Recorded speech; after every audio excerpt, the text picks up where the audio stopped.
throughout my career, I've been a very technically sound person. That's where I've been in my career. I've been doing CCNA certifications, I've been coding, doing all these sorts of languages.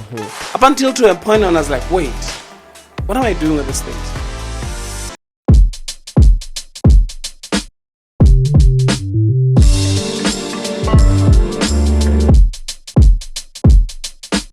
What's up, everybody? Welcome to the MediaSpace Podcast, a podcast brought to you in part by MediaSpace Inc. and we get FM 104.0 megahertz. Today we have an amazing episode, just like we were saying. My name is Mr. Mashubane and my co-host is Mr. BK.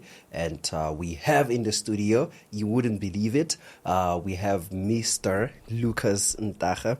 We kept getting his name wrong on our marketing material, but when we say it, when we put it in the banner, we will get it right this time. And we hope he's not mad at us for because we consistently getting your name wrong. Ntakha, how are you?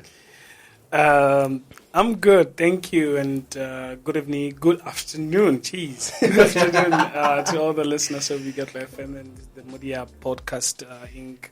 listeners. You and the host before the radio episode keep calling it the media podcast. MediaSpace. The MediaSpace Podcast. Yes, and thank you very much for making the time. We are very excited to have a conversation with you on the MediaSpace Podcast. And we have only one rule, that when you introduce yourself, you're going to have a chance to introduce yourself. When you introduce yourself, it has to be amazing. We'll tell you why. And then 2, it's a conversation. It's not an interview. So we are going to be just talking. We are going to be learning. You are the one who's going to be doing the teaching. And that's why it's not fair, but you are the expert here.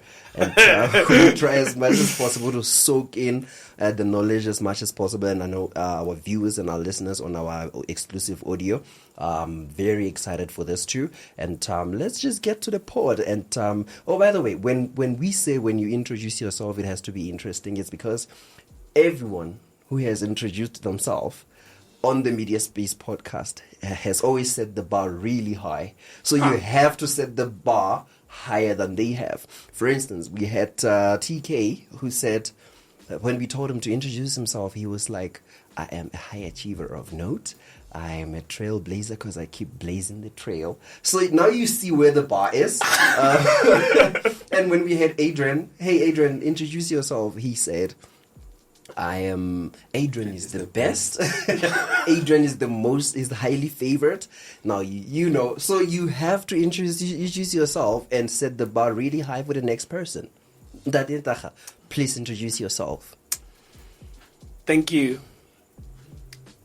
My name is Lukas. My surname is Ntakha. I am a servant. First of all, that's who I am. I'm a husband to one wife. I am a graduate from the National University of Lesotho.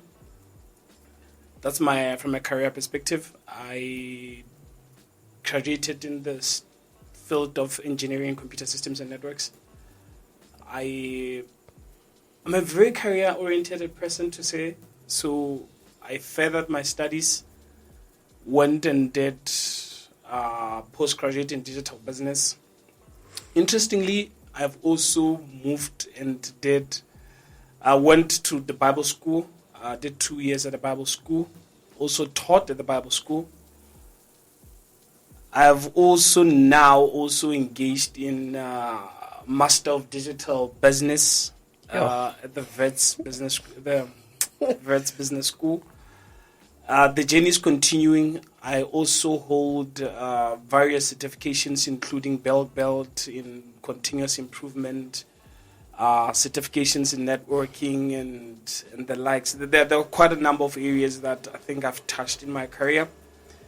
I currently work at Nedbank. I am a digital manager there. What I also want to indicate is that throughout my career, I have always been blessed with being one of the standout achievers in any area that I've touched. Okay. From high school, I graduated at the top of my class. At the National University of Lesotho, when we did BNG, I graduated at the top of my class. Went to work at World Vision. I was the best employee. Worked at currently working at Nedbank. The first year I worked there, I became the special MD award winner. The second year, I became the employee of the year. Skipped 1 year the following year, best team award winner. Skipped 1 year. This year, just last Friday, again I was the best team award winner. Wow. So I push. That's the one thing that I can tell you, that from the person that I am, is a person that always strives to do the best. And the one thing that I'll tell you is that we only get there because of the grace and the support that we get from our respective families. And my wife has been a very much big part of that. And thanks, Mama Disetso. Mama Disetso for giving us, how is anyone after this going to top that? Whoever is coming next has to be very, very intentional about topping this, because we try as much as possible to surprise each and everyone. Like, by the way, the last episode was next level, and I think you managed to basically set the bar even higher. I think we are pretty intentional about this, to say when you introduce yourself, you have to actually. I know, BK, we're gonna get to a point where let's say we have Andrew Tate on the platform. And then we say, okay, introduce yourself. He's going to say, I'm Top G. That's going to be the introduction. But we really appreciate you being here. Let's just jump right into it. What does digital business mean to you? So let's break the two words. Mm-hmm. There is digital, and then there is business. Mm-hmm. Now, what is digital? Digital is finding a way of converting what normally would be, what's the lack of a better word? I don't want to use the word manual, but... Automated? No, not automated. But, what's the word? But really, when let's take something like sound, for example. Mm-hmm. Sound is something that, by nature, it's not digital. It's something that you can hear. It's a wave. It's a wave, right? Yeah. But something, for me to convert that and make it go through things like your headphones and stuff, then it's making it in a format of ones and zeros, and then it becomes digital, and then it can go through things like your output devices, and exactly. I'm just using that word, but I'll find it anyway. Mm-hmm. But how then do we make sure that in the digital world, where everything is ones and zeros, where we are having so much technology, and I think digital really has to do more with why they say this is the Silicon Valley. It's because really it boils down to the microchips.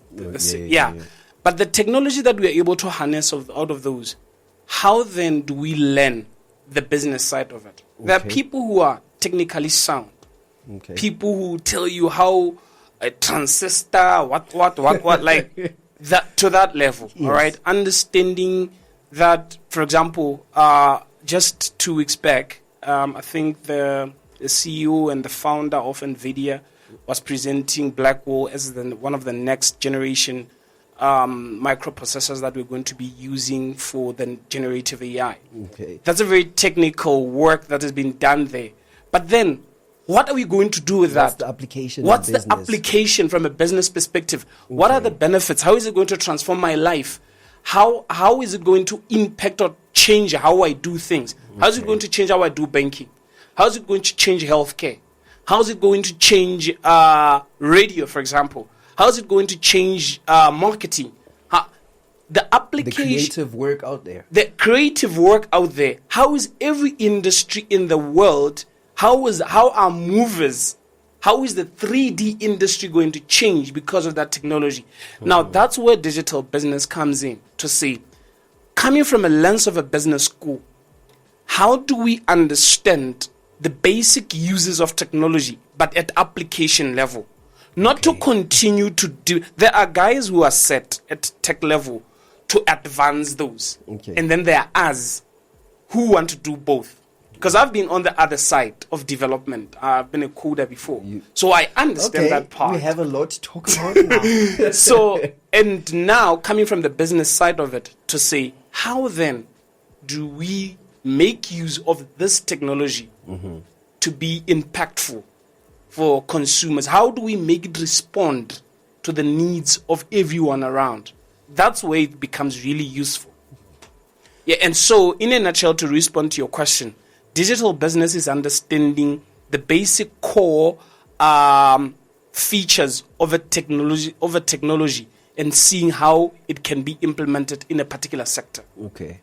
Basically, let's say, when you say in a particular sector, we could say this is how we have. This is a development of, say, OpenAI. They have created generative AI, or yes, let's just say generative AI. This is how you can use this technology in banking. This is how you can use this technology in... I just remembered something, but we'll get into it later. This is how you use this in radio, in marketing, in advertising, in communications, in all these other industries, in manufacturing, etc. So you're basically saying digital business, according to you, is finding the technology and then finding the implementation in the real world or use cases. You're spot on. I couldn't have said it better. I'm becoming smarter. I couldn't have said it better. And I can tell you this, it's a very interesting field. And for everyone who's not sure whether they are, tech people, whether I'm an MBA person, whether I'm what, the one thing that I'll tell you is that the top 10 companies in the world, Fortune 500 companies, somehow they've invested hugely in technology. They're either a platform business or they're either a tech harnessing business. So the real question that we should be asking ourselves is, why are we not tapping into the potential that they're tapping into? Because we are the beauty about tech is that if you know a certain coding language in the US, I know the same. It works here, it works there. Thank you. So the real question is, where are the guys who needs to understand the essence of that tech at an application level? And then we can do some serious damage. Because I'd like to go back to a quote. I don't remember who made the quote, but I think it's people who listen to this would relate. That for the most part, we have people who are creators, but they are not really in business. For instance, this is where you'd find entrepreneurs who don't know anything about the industry that they are in, but they actually get the brilliant minds to do their thing. But then you would ask, why isn't that brilliant person not building a business around the creativeness? For instance, one would argue Mark Zuckerberg wouldn't have created the business out of the skills he had creating Facebook out of after WeChat. Was it WeChat before Facebook? Yeah. So one would argue he was just a person who was smart, created this thing, and then got help from people to actually get into business. Because we either have... It's very rare to have people who are creatives who create the thing, and then they are also the business behind the thing. We usually find people who just don't use it in the real world. Yeah. So to that point that you're making, really a lot of smart people don't really make it into the mainstream. Either they need some... It's a very deadly combination if you're really smart and creative and actually be able to be business savvy. Elon Musk. Exactly. Thank you. Thank you. You see how dangerous he is. Like, he's a guy, not dangerous in a bad way, in the sense that he's a force. He is dangerous. He is to competitors because he understands the physics. Applying it in the real world. And applying it in the real world. That's a serious combination. That's why I'm saying, throughout my career, I've been a very technically sound person. That's where I've been in my career. I've been doing CCNA certifications. I've been coding, doing all these sorts of languages. Up until to a point when I was like, wait, what am I doing with these things? How do they benefit the community, the society? Then I need a business lens. I need to understand the problems. I need to understand the consumer. And understand, because at the end of it all, we are people. And from a psychological perspective, we understand the needs of a person. Then whatever that I come with, then will make sense to them. Okay. But if I understand the tech, then I'm going to find myself creating things that people don't need. But they are actually amazing products, just that nobody's willing to buy them. Thank you. I'd like to have a hypothetical argument here. Yeah. Because as a marketer, I've realized that, it's a basic definition of a marketer of what innovation is.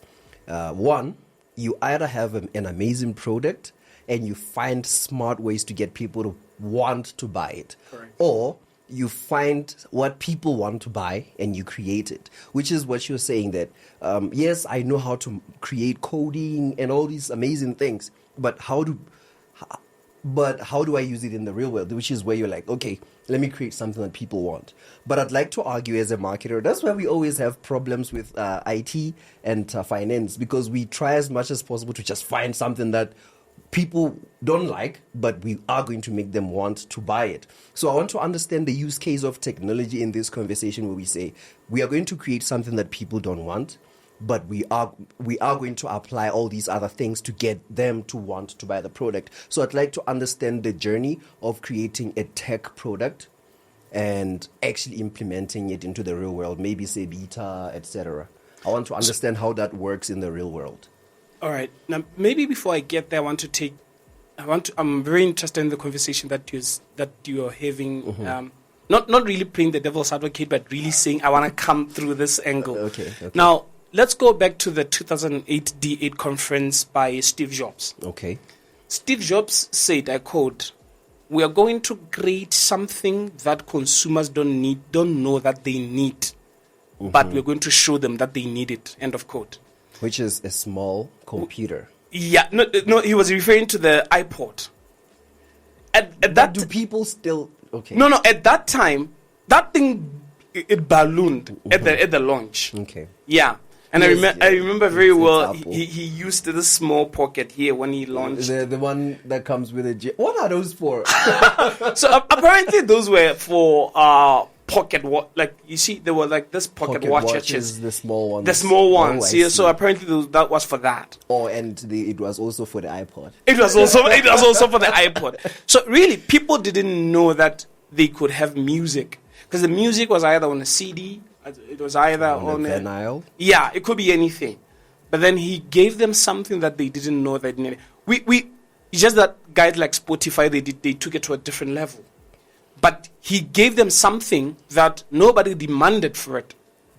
But understanding the tech and the business side of it to say, the application of this could actually fulfill an untapped need. Now, let's go back to your My question. argument saying, I can create something that you don't need and actually get you to want to need. Exactly. That's what he did. But let me also now go back to the question that you asked. How does that process really happen take something to the market? Yes, like from creating the product and say, okay, this is what I'm going to do. You create it. It's amazing. It's fun creating it. Now you're like, okay, now I have created the product. How do I get it into the hands of a customer, a consumer, and make sure that they actually keep wanting to use the product? I want to understand that journey from creating to putting it in the hands and actually cementing the need for it in their hands. Okay. So thanks for this question. There are a couple of things that you really need to do very well. I've always tell people that if you really want to be very disruptive, do your situational analysis very well. Okay. So situational analysis is where you understand the market that you want to play in. Because now you have a product, all right? So this product that you have, you want to position it where it will hit hard and it will be disruptive. And it will get into the mainstream and it will stay there. So the first thing that you really want to do at a situational analysis perspective is to understand the market. Probably apply things like pastel. What are the opportunities from a political perspective? What are the opportunities from an economical perspective? Do people have a lot of disposable income that they can use the money, or are we in a recession? People are not going to be able to buy this thing that I'm producing. From a social perspective, are there any opportunities? There? Say for example, right now, people are becoming a lot more health aware. Is any product that I'm going to be launching going to be addressing such a gap? From a technology perspective, is the technology out there going to help improve my product? Okay. From a legal perspective, all the elements of the pastel, you just want to make sure that at least you are clear as to what opportunities exist and what are also the threats as well. One of the things that you also want to be sure of whenever you get into a market is probably you may want to try things like your 5 forces of Porter to say, okay, fine. What are the barriers to entry? Can people, if I launch this, will someone in the next 2 weeks come and launch the same thing and then disintermediate me and out of the game? Or would be like from a supplier perspective, is there someone who owns this market from a supplier perspective? And if they withhold the supply, will my business run dry? Mm-hmm. Also, you want to check as well threats of barriers to entry to say, are there any regulations that exist that can stop other players coming? How easy is it? Things like health sector are a bit difficult because of the regulations that exist and everything like that. Even in banking, we've had 4 banks for how long exactly? Mm-hmm. It's because the barriers to entry are very strict. Very high, so you kind of need to understand the market that you're tapping in, so that you are very careful that what I'm positioning here, it's going to hit hard. And then once you're done with that part, then you want to move on and say, okay, let's analyze the market itself. Can I put it into segments, for example? Okay. Is it can I bracket people into low income, middle income, or can I bucket people into technologically savvy people? In the market that I want to play in, what's the size? You want to expose the attractiveness of the market that you want to play in. And once you've done that, you need to pick your position to say, there. You see, those individuals who are tech savvy, who have smartphones, who have access to YouTube, those are the guys that I'm going to hit. Because now you have segmented, and you have also exhausted, first of all, what are your strengths? What are some of your weaknesses? So you have also done the same with your competitors to say, I can hit them hard here and here and here. But where my strengths are, based also on the opportunities, when I did an overview of the market, I also looked at where there are loopholes, where there are opportunities, and then I pick my sport. Okay. Now, one of the key things that you want to do is don't go with a solution that hits like the entire country when there are players who are also playing in the entire country. Okay, so you reach down.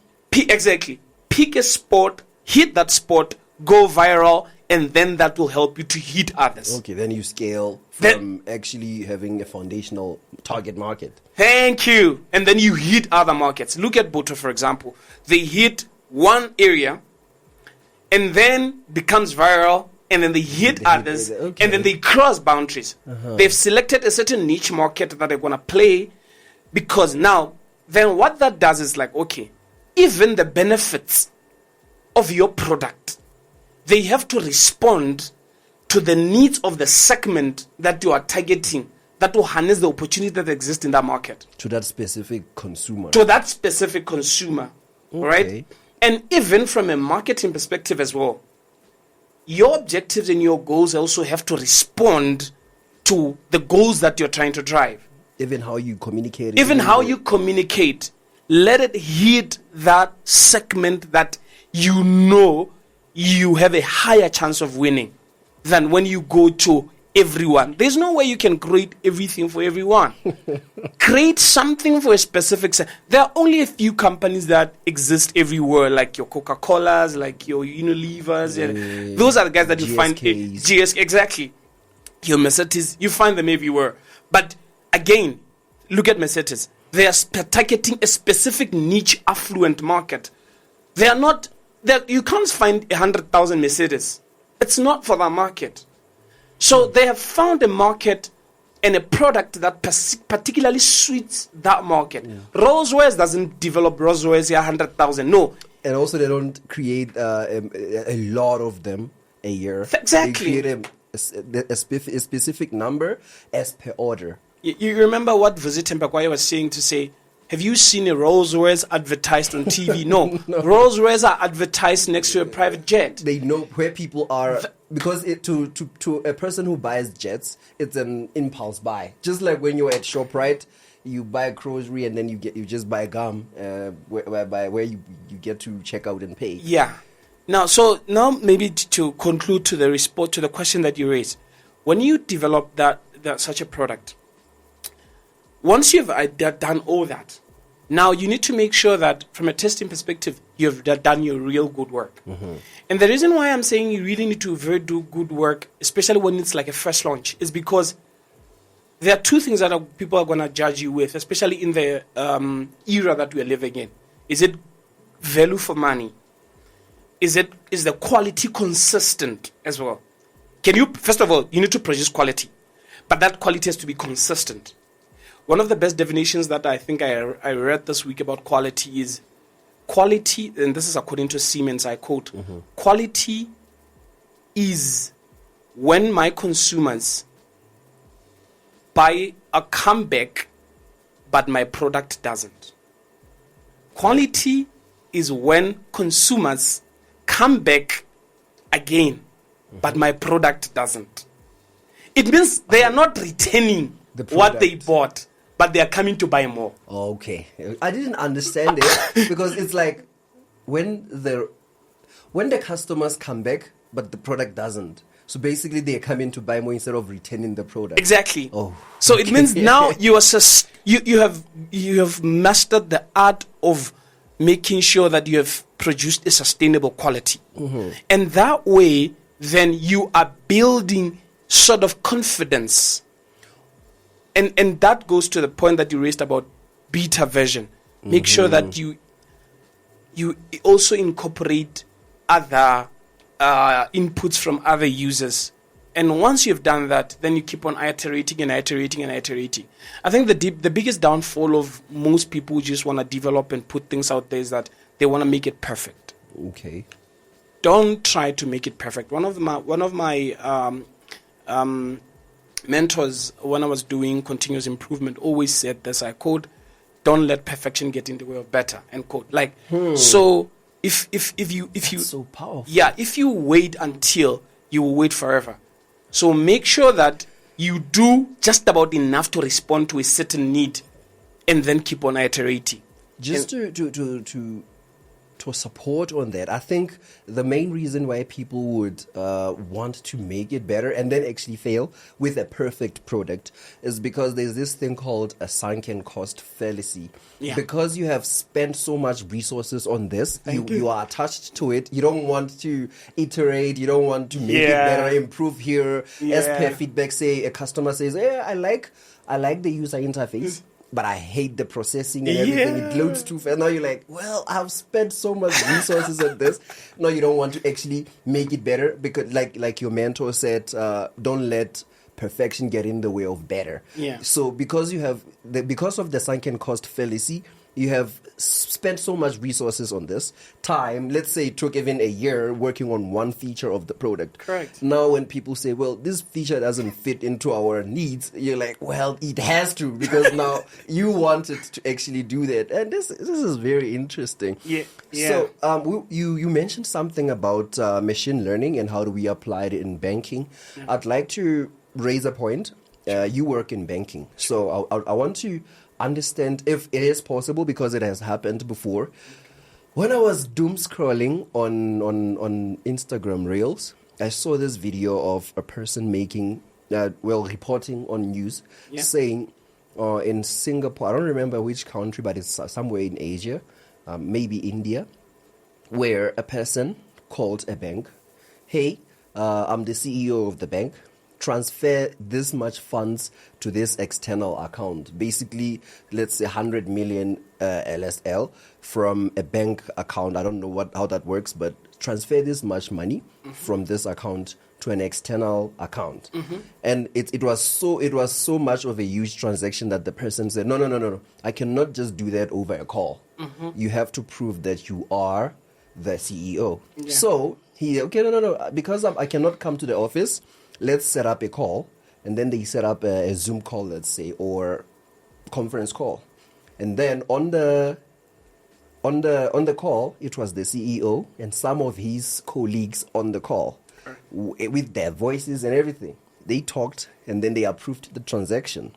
Say on the call. I don't know how it works, but on the call they approved the transaction. Or he knew. Oh, so it is the CEO, it's the team, it's everybody whom I would trust to actually make this transaction as per their word. He made the transaction, and then plot twist, all of those were AI. Correct. From the CEO to the team members to whoever was entrusted to approve the transaction. Only he was the real person. All of these were AI. Yeah. And the real person was the person who was actually behind the AI that made it possible. So they stole the money from the bank from inside the bank. So I'd like to understand how that works and how possible is that in the real world. And if it is, what are the measures that anyone, not necessarily in banking only, but even consumers of banking products, how do they protect themselves from something like this? Thank you so much. So I'm actually a very big fanatic and I think not a scholar per se, but I like the whole game around AI. Machine learning is just a subsection of it. So to your point that you made earlier, those things do happen. But it all boils down to strong internal controls within the business. That's why, if you've seen lately, almost every business, even in town, businesses are hiring cybersecurity analysts, managers within their business. We've had one of the biggest cybersec issues, but let me not go into that. But what I really wanted to point out was that that one. Yeah. We have we need to have the strongest internal controls, automated, as well as hitting a bit of not the manual side of it, but there are. I'm liking this. Why am I? We need the human element. We need the human element to it, right? And I'll explain one of the key things which people or businesses have implemented lately. For one, if every business, for every transaction that it wants to do, implements a 3D authenticator, which includes you also responding on your cell phone. Is it the OTP, two-factor authentication? Okay. Sorry. So the 3D is like the 3D embeds, like 3D secure embeds two-factor authentication. Like on a website, for example, let's say I do a purchase. What would normally happen is that I would enter your card number, enter your expiry date, your CVVs, and end. But after that, for that transaction to be successful on a 3D secure site, that's where the two-factor authentication comes in. Okay. So where the human element now comes in. Okay. Now we are trying to say, we know you are not a robot. We know that somebody had to see something to use it. And then at least we know that you are who you say you are. That is one of the things that I think almost every banking institute now have tried to implement to make sure that, and some take it to another level. They have multiple authorizers to say, let it not be even one person, even without authentication. let it be at least multiple people. Some take it to another level where they actually have thumbprints for them to actually process a transaction. And it depends on the size of it. So when it gets to that level, I have to hit something. They're normally connected to your laptop. So that thumbprint, when it hits, then it authenticates that this is the person. You actually the transaction. So that way, then, from a tech perspective, it would be very tricky for you to make use of my thumbprint. You get it? Because it's a bit of a really unique identifier for me to sign off such a transaction. But let me really also go back to your point about really the risks that exist within the whole AI space. I can now create a whole new AI image of an existing person. Yes. So even if we were to say, let it be teams where everyone is visible. Yes, I can be visible, but still be Steve Jobs or whoever. I can be someone else. From a voice perspective, these things they are also able to manipulate the voice. They can change it to whoever. They can match it to someone else's voice. So that doesn't count. So now, from a control perspective, you need to identify which of our authentication measures are more riskier, and also measure them with the size of the transaction. The reason why I'm saying measure them with the size of the transaction, because you also don't want to make the cost of compliance very expensive. What does that mean? So take, for example, have you seen that lately our cards, they are able to tap, right? You tap to pay. Yeah. Even with the iPhone. With the iPhone, you are able to pay. Yeah. So the reason for that is because there is an NFC antenna. Okay. That's in your phone. Only what NFC. Does NFC mean? Like a short range. Yeah. Or something like it's that. It's a well, like when we talk of Internet of Things, within the Internet of Things space, the Internet of Things really has to do a lot of sensors within devices. Okay. So, like your Bluetooth would be part of those sensors. Like your radio antennas would be part of those sensors, and then we get to the level where, like, even you see these cards, like when we get to the doors, these things that have been implemented even at hotels, like you tap, you enter. Okay. But those are not secure. Like the ones that you use when you enter into a hotel. Like right? even the ones that you use when you get to your car. Those are FRIDs. Okay. So FRIDs, they're also used for short range, but they are not very secure. Okay. Not alternatively, but the NFC is a more secure platform. So when you tap on a POS device, yes, it is able to process a certain transaction, but only to a certain amount. So we have shortened I cannot tap to pay, say, 50,000. No, you can't. Okay. It's limited to like 500. Yeah. So what does that look like? Say, I actually understand what it means. Yeah, it's a security measure, and that security measure, it's a security measure. And let me explain why I'm saying it's also a security measure. People now clone cards, all right? And a card is only cloned if it's inserted. So can you clone a card and it's NFC chip? Or has it been done before to a point where you had to actually have extra measures of security? So what you clone, it's the magnetic strip. It's the data that it's embedded in the card. So I would have already have like the card that I'm going to use to steal the data with would already have an NFC as well. Okay. The only thing that I need is the information in the card. Okay. So that's how I like take out the data. The data and put it into the other card, which already has the NFC antenna. Okay. But now what I'm saying is that the one thing that you want to do is at least tap. And you tap because there's no way anyone can. You're not putting in the card in the machine. So you basically it's a too short transaction or whatever. Too short action for anyone to copy data. Exactly. Okay. You can't do anything. Okay. But when I insert it stays there. Okay. And then have you seen this? Movies where like it will process like 20, 60, 90, 100. Actually and stealing they're the data. still stealing.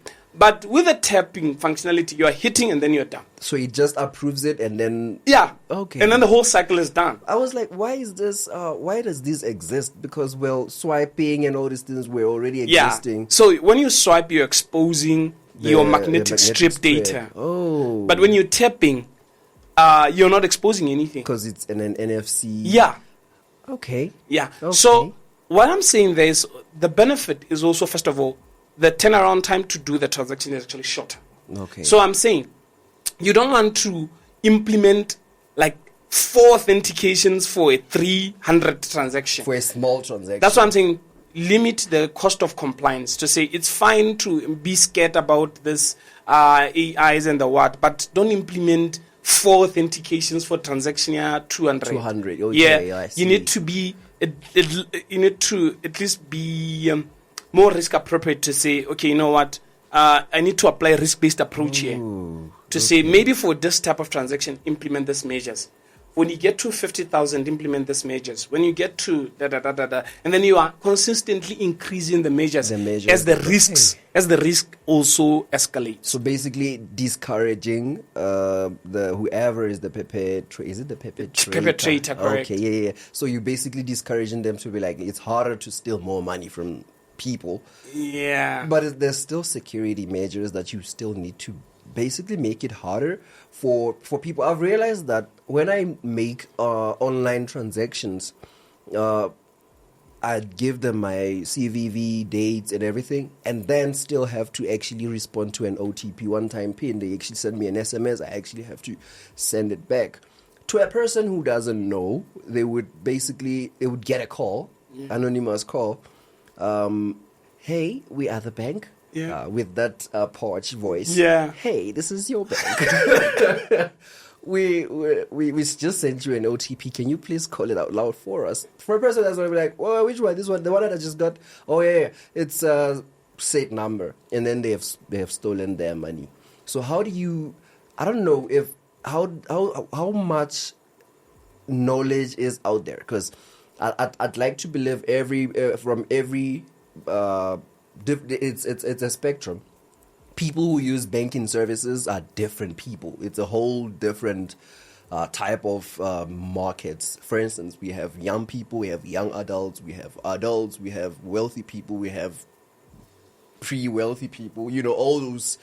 So I'd like to understand how much is the information out there, especially on a digital perspective, because not everybody is tech savvy, but we use tech products every day, whether we are aware of it or not. So I'd like to understand how much of it is communicated to people to be actually secure with their tech products that they consume every day, from your phones to everything banking. Yeah, thanks. This is a very interesting and a very cool question. I want to start first by probably uploading the regulator of the banking regulator for Lesotho to at least drive customer education, all right? But I do believe that every financial institution in the country, by the way, there are 4 banks in the country, 145 microfinancial institutions in this country. And I do believe that it is... What's the difference? The difference is in terms of the services. Micro. Yeah, the services that are allowed as per the license given to each. Okay. Banks are allowed to do 4 things: offer credit, take people's money. No, let me put it right. Like, take deposits. Okay. Yeah. Okay. Take deposits. So you say banks are authorized to take people's money? No, it's bad. I'm like, not giving my money to the no, bank now. No, like just to keep it safe. Process people's money for safekeeping. For safekeeping, yes. Taking deposits. But no micro lender is allowed to do that, as an example. So that's just it. So the micro lender needs a bank. The micro lender actually goes to the bank to ask for money. Ah. After they've been lended the money, now they goes back to other markets. Now, you remember when I talked about markets earlier on when you're talking about lending products. You know what these guys do? They're like, okay, I don't have a bank in Okolusi, right? There's not even a bank or even an ATM. Yes. So what they do, they go to the bank, they borrow the money, and then they add the markup, but they will have the cash there at that center. Okay. So then they raise the interest to that market. So they have actually picked up a market where the banking institutions are not there. Okay. So they are playing in that market. Okay. So the only difference really is about banking services as well as micro financial services. Okay. But they have one thing in common: they lend money. Okay. But the banks have actually. So banks are credit offerers. They offer credit. They take deposits. You said it is. They transact. They process payments. They process payments and exactly. And then also on the other side, there's also on the insure side of things. Okay. So yeah. So know you will get your money. Exactly. Okay. So those are the 4 quadrants that you have in the bank. You want to make sure that when somebody comes, at least make sure that they touch all the 4 quadrants. Right? Yeah. So the one thing that's really now let's back to the question about customer education. Yes. I was saying I do believe that it is every institution's responsibility to highlight the importance of transacting on these digital channels. Right? I think organizations are trying, and we need to use even platforms like this to highlight to people to say there's something that's called social engineering, which is what you've just tried to say. Just try to use a fancy term for it. Social engineering is where people will call you, pretend to be someone else, but then they were going to take the organization's data or your data to actually make a fraudulent transaction. Yeah, and then obviously it's going to harm you. Now, they will play with your mind, and they do this like for big organizations. They understand, first of all, what is MediaSpace? Who works there? What do you expect from a person who works there? What's the lingo there? Because there are certain lingos that you use in a specific business, all right? And they understand, for example, how do they write their emails? Is it the first name and then initial of the last name, or it's the initial of the first name, then the last name, and then there's a MediaSpace as part of the email? Okay. What kind of platform do they use? Do they use Outlook? Do they use Lotus Notes? Do they use Gmail? So they don't just wake up and scan. No. They take their time to understand that business, everything, the normal procedure. To a certain extent, they even go with at casual level, just talking with people who work there. All right. So once they have done that and talked with people, understood how that works and everything, what they do then, they will call. They are now pretending to be someone else. Hi, and from MediaSpace. Yeah. Yeah, I can actually be, because I can even go on LinkedIn and just type MediaSpace, right? And everybody who works there will just pop up. And I was like, okay, this his profile. So we have like exposed our profile. So exactly. So they kind of know. They would even go to the level of going to social media and trying to link your personal profile with your social profile, so that they kind of like converse with on things that you kind of like. I think it even goes down. I've now just realized how much data we let out there. Yeah. Because on a basic level, we share so much about ourselves. We share so much about the things we like. One could just copy all that data, put it in machine learning, and then train an AI, a version of you of AI. We share videos, we share selfies, all these things, and then they just basically train a clone of you, and then it just does transactions on the internet for you. 100%. The digital footprint that we leave out there, it's crazy, and it's something that also, to the point that we made earlier about how safe are we online right now. We need to be very careful what we let out there, because right now there's actually even a conversation as to should we be earning from the data that we're sharing. If you look at what's happening right now, all organizations where we share data, they are earning from the data that we're sharing. But the users... Free, you are the product. Yeah. Exactly. But we are not gaining anything from that data. And if you look at how much let me tell you, for example, things like Google Image, this softwares that are able to maybe accurately say this is a person, this is this person. Yeah, the machine learning. You know how we are the ones who are responsible for training those algorithms With the two-factor. What's this? I'm not a human. I'm not a bot. No. Say, for example, I want to know how Ndadema Shobane looks like. Mm-hmm. You know how you helped Facebook train that. You have actually tagged yourself on a photo to say this photo is 1, it's 2, and 3. so by mere tagging a photo, you have actually trained an AI system to know that this person is this. Mm-hmm. So the next time, I'm not going to struggle to know who that person is. Exactly. Okay, it reminds me of something that I did with my previous Facebook. I don't know how many I have.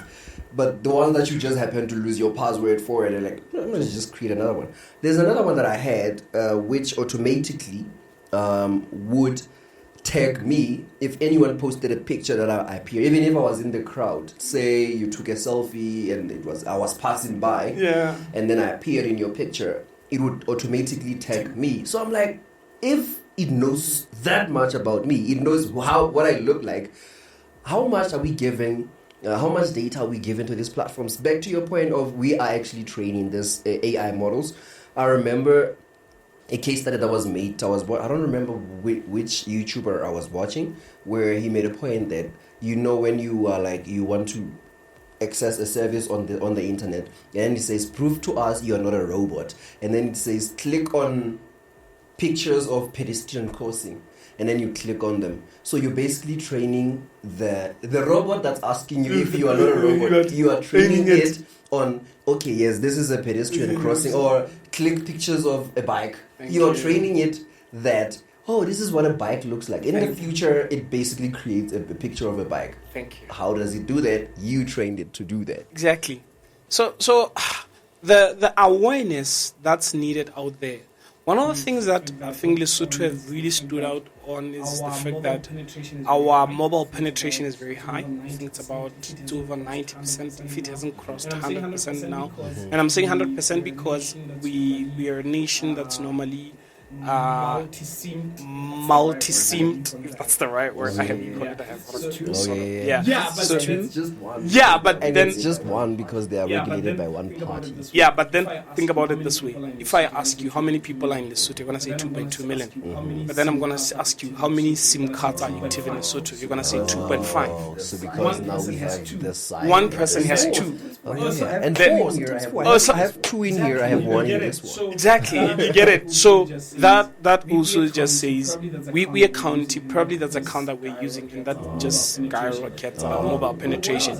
But where I was getting to is like, how then do we as a business make use of that availability of mobile penetration to reach out to so many people, to educate them about the danger and as well as the benefits of the digital footprint and the digital transactions and everything that exists in that space, from banking or from a transacting perspective, just from an awareness, so that people know. Because the kind of things that people are sharing out there, it's shocking. It's just that we haven't got to that level of. It hasn't been exploited yet, yes. So they don't know that it can be exploited. Exactly. So we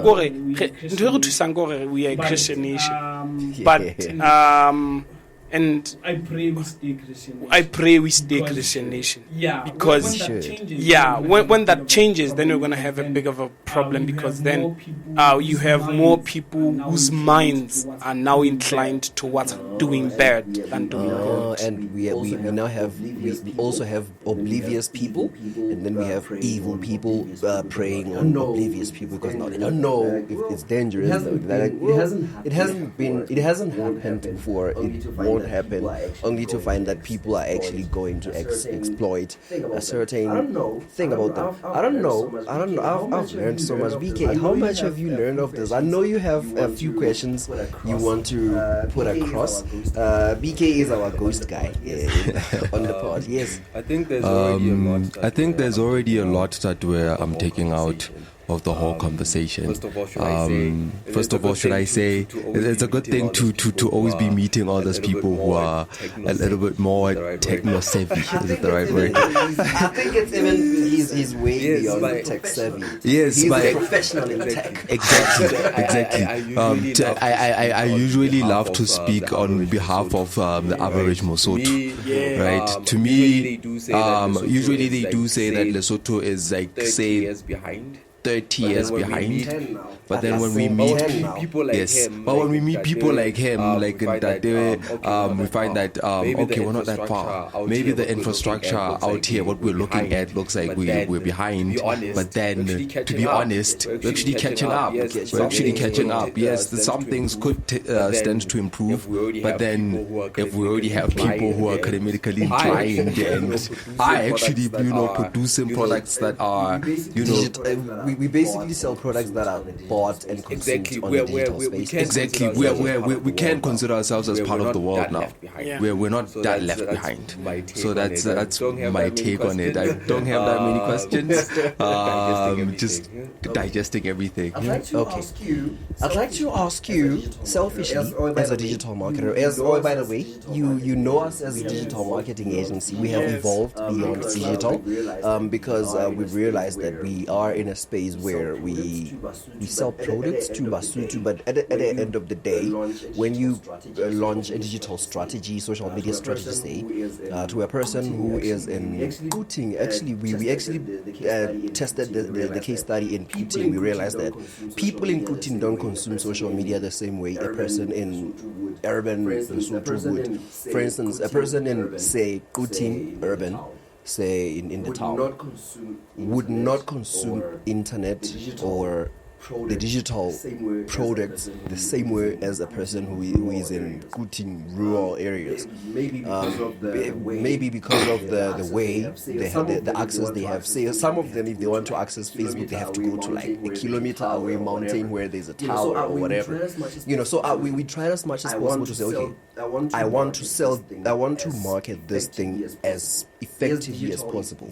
Yes, digital is easier, it's cheaper, you can track, you can even look at how much money you spent as per the results. But how do I market to this person? So I want to understand selfishly as a digital agency that moved into a general full service agency. Not necessarily for us, but for any business that's more into digital. Would you advise, and if you were to advise, how would they go about serving a market that's in the digital space and also they don't care about the digital, but making it accessible for both digital consumers? I don't know if this question makes sense, but I'd like to understand. However you understand it, I'll guide you with the questions. Basically, not pivoting, but serving both digital consumers and traditional consumers. I almost feel like the question already has an answer in the last part that you said. So remember, from a marketing perspective, before the digital landscape or the whole digital game and digital marketing came into play, we had normal traditional marketing, and they worked. So, right? So even today, I was reading one article where they were talking about the latest KFC billboard. This one that just have one piece. Minimal. Minimal. Yes. So, think about the think different. Apple. Is it Nike? Yes, Apple. Is it Nike? Yes, it's Apple actually. It's Apple. Think different. Those who are crazy enough to change the world actually do. If you think about such campaigns, the Nike campaign as well. Just do it campaign. Now, a lot of those a lot of those really didn't have at that time a lot of from a digital perspective. So when you build your marketing strategy, you also, like I said about the target market that you're facing, you need to dissect. You need to have a specific strategy for a specific segment. Okay. And for a specific segment, if it's a segment that's not, first of all, techno-savvy, that doesn't have access to digital channels, then you need to resort to your traditional marketing. But you are trying to get them into the digital mainstream.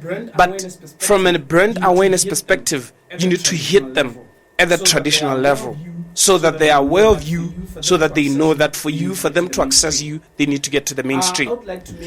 I would like to make a case about our MNOs. Your MNOs are your Vodacom, your M-Pesas, your EcoCash, They are accessed through digital channels, but they are everywhere.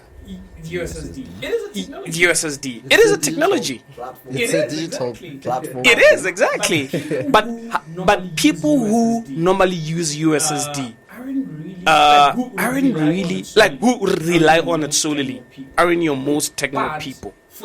But for you to reach them, that's where you gotta play your traditional game about marketing. You gotta play your transact and win, your billboards, your radios. You have to play the traditional. So your marketing strategies, your IMC plans, they have to be specific to a segment that you're targeting. And then when you also now take on your digitally savvy clients, then you plan. That's where your normal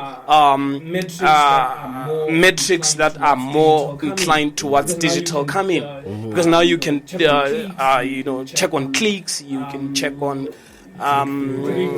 click-through rates and the conversion rates. Exactly.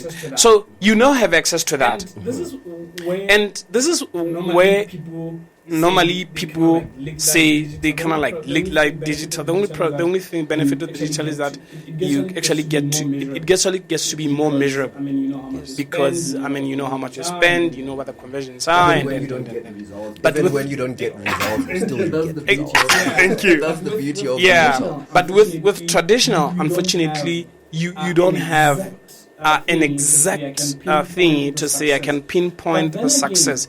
But then again, you will see certain things. For example, a radio. After normally like a radio broadcast or something like this, people are gonna search who's Lukas. Then you look at the Googles. You're like, oh, yeah. You even look at the tools. There are tools on the internet where you're like, okay, I want to search for this name, and I want to know how many people were searching for this name, and then I see the numbers. Like, yes.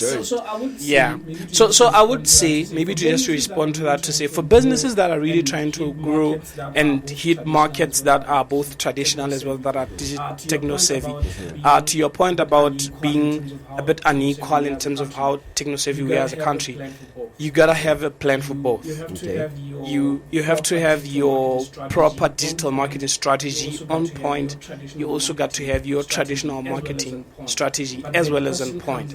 But the question comes out on balance now, based on your business, the target, the corporate strategy now, like MediaSpace as a business at that level. What is it you want to achieve? That response then will tell you how do I apportion the budget for traditional and as well as the digital market. Because you can easily say, I'll just, because I've realized 80% of the campaigns we took on this year were still a juxtaposition of digital and traditional. Even when we went digital, it still has an element of digital. For instance, this is where we were doing a strategy for a hotel. I won't say which one, but just a few hotels in Lesotho to know which one. So what we were doing was, we were say 90% traditional, but we wanted marketing, to track, but we wanted to track with how much results we were getting. Yes, we were gonna get. So a basic strategy would be how do we find out that these people actually responded to this set advert, and then digitally. This is where we're like, an easy thing to do would be like, let's just put on QR codes on this traditional platforms. Even people who are tech savvy would realize, this is a QR code, let me scan it, and then just like that, we capture the data. Now we know we have out of 50 people who consumed this traditional piece of advertising media, 30 of them scanned the QR code and actually went further and actually bought the product on these digital platforms. Now we know that a person who saw this traditional platform, I'd like to say traditional media actually went ahead and actually bought. So now it's becoming more juxtapositionable.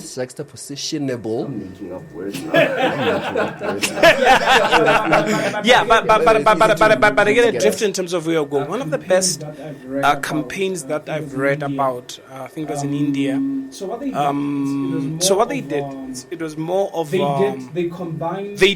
combined traditional and social marketing with digital marketing. That was a dangerous combination. Traditional, social, and digital. Now let me start on the social. So they wanted to get to areas where people don't really have much. And that's where you find people who are homeless, people who need something to eat, and everything, right? So you know what they did? Their billboards were houses that were longer, that were foldable.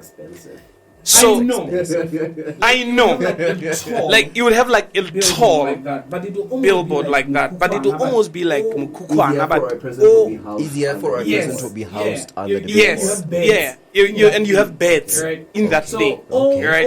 So all people who sleep on the streets, they no longer sleep on the street. So that billboard is their home. That's a very expensive. Marketing campaign. But to the community, it's the best thing for them. And how they relate to the brand. Brand advocacy. Brand advocacy. Now that's dangerous. Like that's huge. Because they're saying that is our guy. That's our guy. That guy takes care of us. And they no longer see it as a company. They see it as a home. And when they talk to people about this, they say those are the guys that take care of us. So it was expensive for them, but first of all, it was more valuable. Actually, it was almost like a CSI. With the benefit, and actually, what's the word? An actually effective corporate social responsibility. Yes, and it's very responsible, but with a huge benefit. Because when you throw in money at the problem, we don't usually are able to track. Okay, this is how much results, but we know we built 5 houses and 5 people were able to have shelter now. Yeah, so those people had shelter. The brand was well known. The brand advocacy went off the roof. The net promoter score went off the roof. So even the voice as well. It was all over. People, it was the talk of the town. I think it's been done, but cheaper. Where a set company would give hawkers. Is it hawkers? The street vendors. Is it hawkers? So they just give them these umbrellas to cover their trolleys where they sell their stuff. I think it's been done, but this way is much better. That is at the cheaper level. So and sometimes they just get rid of them, and then you sign that when the new one comes, and then they change the umbrella. You see, that's a problem with that one. It's about which one is the new one. I think it's the marketing is so. It's tricky. But what that did to me was like from us as a business being responsible. Our citizens, give it back to the community that we serve. And here's another thing about the sustainability of the business. One of the things that I do believe wholeheartedly that are going to be the biggest things from an opportunity perspective in the next few years.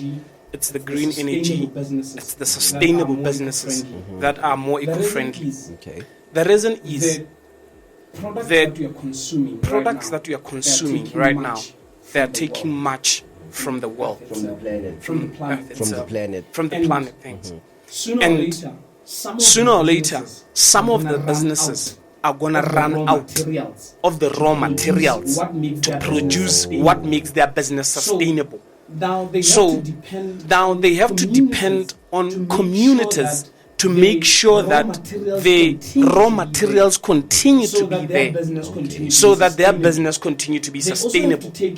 They also have to take care of the climate to make sure that the climate is more friendly for their business to operate. Even the consumers themselves. So now that's where the eco-friendly conversation comes in. That's where the whole green energy comes in. And businesses, for example, with that example that I made, those houses were made with solar, right? So people could now start to see, even for example, the benefit of solar. If it was a solar company, If it was a solar company, that would have worked. But you see, so what I'm really seeing right now is an opportunity for probably almost every business. You will see that, for example, banks. They are now reporting. Look at all the South African banks which have just reported financial results. Go look at all their statements.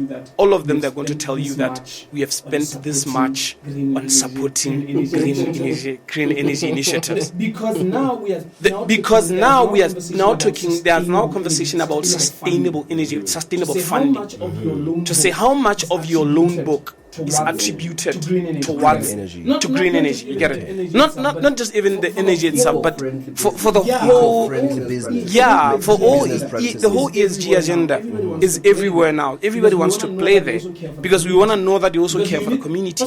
Because you need, first of all, if I don't leave, as a person I'm if I'm dead, then there's no business for you. That's why somebody joked. That's why somebody joked at one funeral to say, "Hail Hantle, the prayer ya monga mosha." You don't die. It's not that you die. Yeah, so if you die, you become If you die, you become an expense because you are no longer paying the premium. It reminded me of a strategy that we were in with a certain funeral service. They were like, it's more expensive for us to bury a person than to actually insure a person. Exactly. Like the more they are alive, so we become nervous when they become when they become old because we're like, so they need time now. Yeah. So I understand that whoever owns the mortuary wants you to be alive more than you should be dead. Exactly. So that's why now people are more interested in people taking their health seriously. That's why the whole discovery game about benefits. If you live healthy, you get rewards. The more they keep you healthy, the more. So they incentivize you for actually staying alive. Yeah. So the higher your customer lifetime value, like the value of the customer, the more your CLV increases. So if we start with the communities that we serve, and make sure that they are happy, make sure that they are alive, so make sure that they have something to do.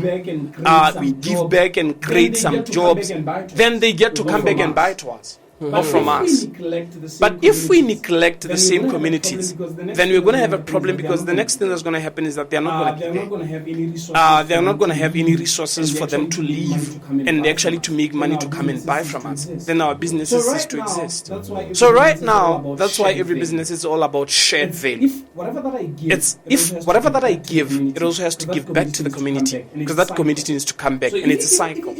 So if you don't have the shared value concept within your business, then your business's sustainability is at risk. And there was one study that was done to say the average lifespan of a company has decreased from 1965 from 30 years to now 10 to 15. I don't understand what that means. And that's I don't understand what that means. Okay. Normally, A company Inega for like 30 years or more. It's expected to 30 years. to exist for 30 years. Yes. But since the advent of technologies, the whole ESG agenda, companies' lifespan is now shorter. Take, for example, Hans Rohola, you probably can never, you already born already. There was things like Blockbuster, Shebel, Highway. Where are they now? They are gone because there's Netflix. So they're just disintermediated. Personally, business in way is the same thing. But better. We had Nokia. It's trying to revive, but it's almost gone. We had businesses like Motorola. You know, it was the biggest thing then. They are gone. You get the drift. You get the drift. I think Microsoft bought BlackBerry. Yeah, it did. So at one point, everybody was using Yahoo as their Gmail, as their mail, but No, Yeah, Gmail yeah. is So the- what yeah, I'm you get it. simply trying to tell So you what I'm simply trying to tell you is that the the average lifespan of a company, it has now become shorter. So for you to increase the lifespan of your business, you need to provide a shared value to your business as well as to the consumer, as also making sure that your tech is up to scratch to survive in the next era. That's just a lot of information. I know how many times I'm gonna listen to this episode, trying to learn more from these conversations, and I hope you, as a listener at home, you actually take the time to listen to this more and more. And that's one of the reasons why we are doing this podcast, because we have so many reasons not to do it, but a reason to do it is much bigger. That we want to make it available out there, the information. Also, selfishly, we want to learn to become a better agency, much bigger. But at the same time, we know that if we host this content out there, making it available, it's easier for us to say, oh, why don't you know? Oh, by the way, go to episode 10 and listen to Ntakha, listen to GK, these people. And thank you very much for making the time, really. And we are learning so much. What do you see in the next 10 years in the space of AI, in the space of machine learning? And basically, because I've heard, I don't know if it's Sundar Pichai, CEO of Google, or who was it, who said that we won't have coders in the next, say, software engineers in the next 10 years, because AI can now do coding for you. You just prompt. We basically have more prompt engineers than coders. So I'd like to understand what you predict in the next 10 years in the space of tech, in the space of AI, in the space of machine learning, etc. All right. No, thanks. That's a very interesting question. I need to be very careful how I respond to this one, because I may be quoted. And looking at how fast and quickly technology changes, if you ask me what's going to happen in the next 10 years, that's a very dangerous prediction to make. But I'll try to be put my limits there as well. Now, there's something before I respond to that question. There's something that's called quantum computing. Okay. Quantum computing is something. If you think that the current computing platforms are fast, quantum computing is not 10 times, it's not 5 times, it's not 100 times.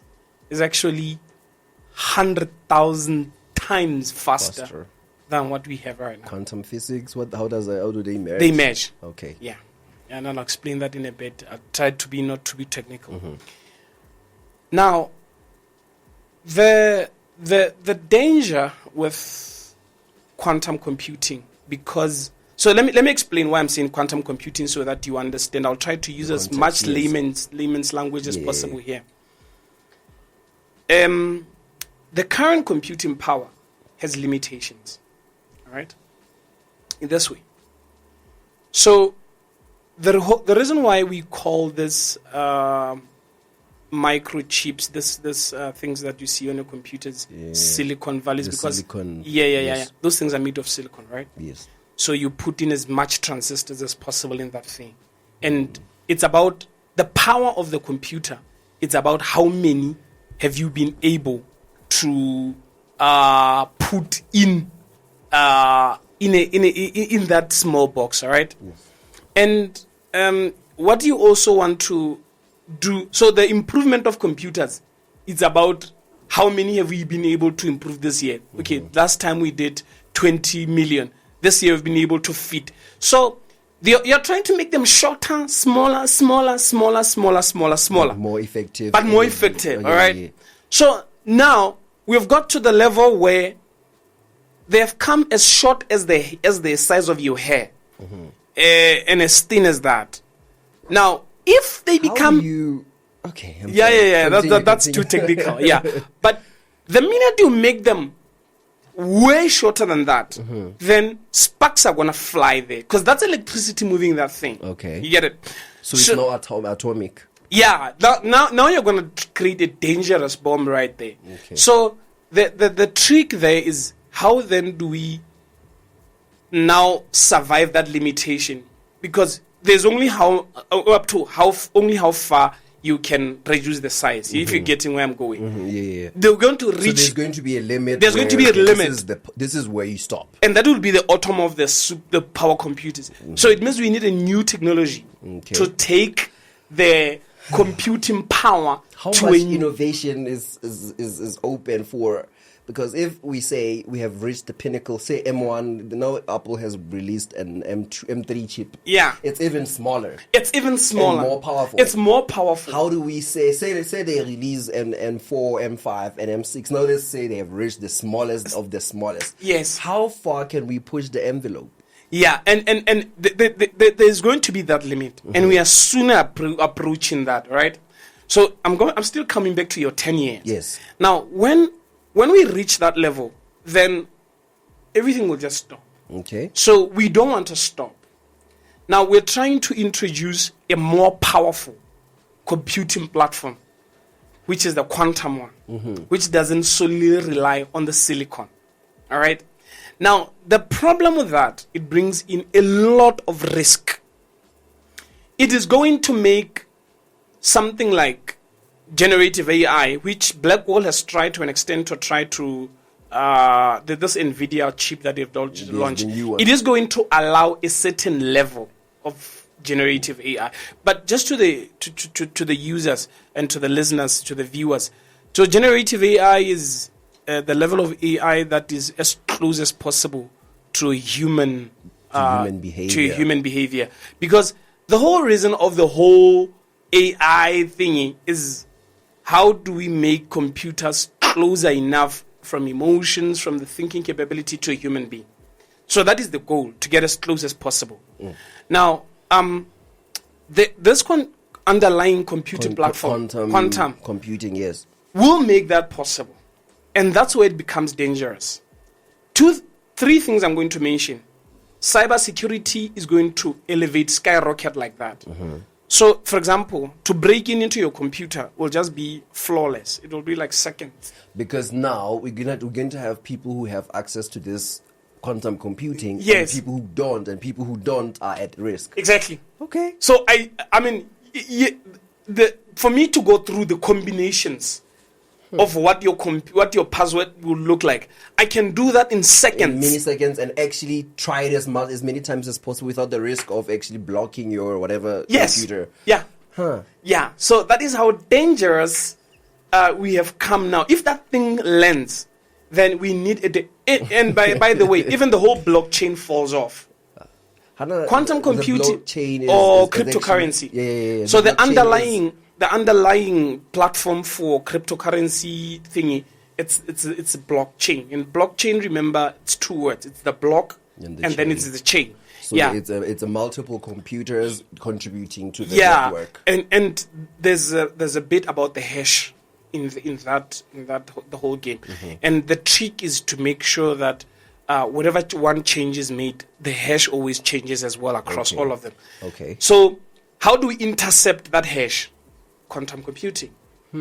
So it's now let me go back to blockchain was the pinnacle of security. It's not, because it reflects whatever happens here. It reflects to every computer. But then I would have a more power 100 times, 1 million times faster than all of them. Oh, it's interesting. Yeah. Now let's go back to your question about AI in the next 10 years. My prediction will be, if quantum computing comes into play, AI is going to be the most dangerous weapon that there is. Okay. Because we are going to achieve things that we have always thought are not going to be possible. First of all, the whole 3D game, being able to create human parts, human-like, from organs, faster, would actually happen much faster. Okay. Then I can actually create a human, put in it the brain of Neuralink, Elon Musk. Yes. Neuralink. Yes, Neuralink, and then program that thing with the best AI, and that thing will fastest computing speeds. Yes, and that thing will be as close to a human as possible. So I can create a workforce. I can literally just run away from this human behavior. Overhead. Of running a business also. Exactly, because from a human perspective, that thing will be that close. And by the way, one thing that businesses want, and like from a service excellence perspective, is less variability. Because now, to the customer that I'm going to face, it's going to leak.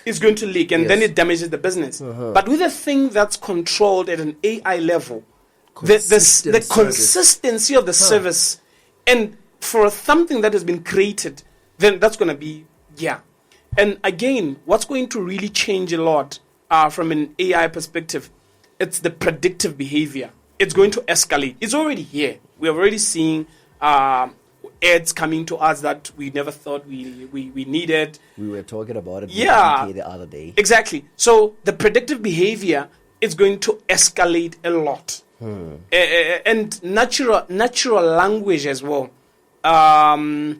It's going to go to a new level.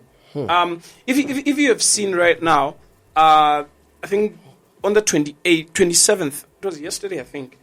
Samsung launched the what's this? Do they have an event? I didn't see. No. It's not an event. It's the latest OS. It's I think it's 6.1. I think Samsung launched 6.1 of their Galaxy. So that thing incorporates in it Galaxy AI. So it's okay. Every company is it what's mobile operating system Samsung Tizen? Yeah, just maybe it's about Galaxy AI. I think Galaxy AI 6.1. Now that or something like that. I see. Exactly. So that Galaxy AI is an example for, like, if I call right now, let's say I'm in China. I arrive at an airport and I saw an ad like that. I'm at an airport, and when I get to the airport, I realize that I can't speak Mandarin. On my phone, as I call, there's a Galaxy Assistant right there. I just say, translate what I'm speaking in English to Mandarin, so that the hearer on the other side hears Mandarin. Yes. So I'm calling a cab, but now I'm using English, but I'm hearing exactly what everybody's saying. So I can literally go all over the world right now without struggling, because I can just continue to use my language. And just let it translate it. Exactly. So in 10 years, it will be better, because obviously now it's going to be a bit quirky. It's going to be a little bit of actually, it's going to learn from us. It's going to learn. Because the more it messes up, the more it's going to find out about us. Yeah. Wow. Interesting. That's it from the podcast, guys. I'd like you to commit here. I'm putting you on the corner right here. There's so much to talk about, but we don't have much time to cover everything. We'd like you to commit to come back to the podcast sometime in the future. I would 100% want to come back. And one of the things that I really love doing is sharing, even from a leadership perspective, particularly to the young people, some of the learnings that got us to where we are. We didn't arrive here by magic. We had to sacrifice a lot of things. We had to do certain things right. We had to apply certain strategies. We had to learn from our failures, and it's good when people who have failed a lot, because failure, as one person puts it, it's part of the process. It's part of success. It's a prerequisite. Yes. one person says F, it's the first. I, it's attempt whatever. I remember something like that. Exactly. So if it's a first attempt in learning, so it means we have to continue. Oh, it's actually first attempt in learning. Correct. Yes. So what we really want to do is to share those failures as much as possible, so that people who are listening, they can say, "Oh, wait, actually, I don't have to give up. I can still make it." And these are some of the things that I just need to avoid. And these are some of the things that I need to do more. And I think those conversations really need to get down to people to say, guys, how do we become impactful in areas that we are? Just as I conclude, I think I was sharing this with some of my guys where I work to say, guys, there's one concept that in the last 2 years that I've learned, which is quite impactful. It's called the 5% zone. We all have different personalities. We all come from different backgrounds. But there's always something that I need to adjust to become. Say, for example, I'm Lukas. Let's say I'm an introvert, right? There are areas where I really don't need to be an introvert, but I need to be very impactful. I don't have to change Lukas to try to be an extrovert when he doesn't need to be. But there's a certain 5% zone that Lukas needs to adjust to at certain instances where he really needs to be impactful. And I'll give you an example. Ntate Ntakha le ka kerekeng o fapane le Ntate Ntakha Nedbank o fapane le Ntate Ntakha officing o fapane le ha le public speaking. Ntate Ntakha is able to adjust to those specific. So it's about understanding what that 5% zone looks like. And it's a very important concept that I try to share as many people as possible. And if you are able to adjust, certain times you really need to be quiet. But when do you really become quiet and why? And share. You get it? Yeah. So it's one of those learnings that when we share with people, we really make a better society going forward. Awesome. Yes, it is. He has committed to come back, and we are very excited to actually learn from him even more in the future. And thank you very much for tuning in into this episode. It is the MediaSpace Podcast with Mr. Mashubane and BK. We were actually having a conversation with a new friend of the show, Mr. Lukas Ntakha. He is a digital business maven and a banker, and he's actually improving. What's the word? What is the word? Adding more into the knowledge that he has, and he has given us a lot of nuggets that you have picked up. We will have YouTube shorts and short content. That way you can actually be able to consume it even more effectively. If you want to tune into the episodes, into future episodes live, go to www.bigetoFM.co.ls.